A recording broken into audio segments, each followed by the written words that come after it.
We are continuing with TypeScript Utility Type series, and today we're gonna look at Readonly.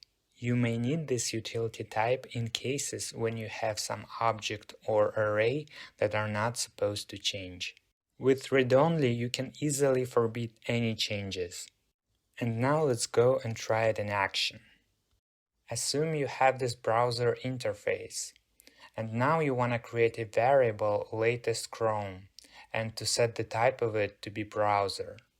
Next, let's try and change the version to 107, for example. We can certainly do so, but in this case it won't be the latest browser anymore. So, we need to forbid changes, and we can do this by wrapping the browser type with readonly. That's it. Now when we try to change the version of the latest Chrome, we get an error cannot assign to version because it's a read-only property. The same works with arrays as well. If you have some array that shouldn't be changed, then you can just create it using the type read-only. After that, if you try to push to this array, then you get an error. Property push doesn't exist on this type.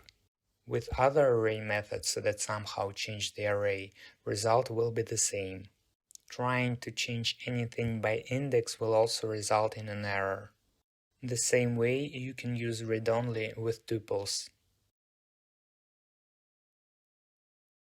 And now let's take a look at what it does under the hood. Well, nothing fancy. It just adds read-only modifier to all properties of the given type.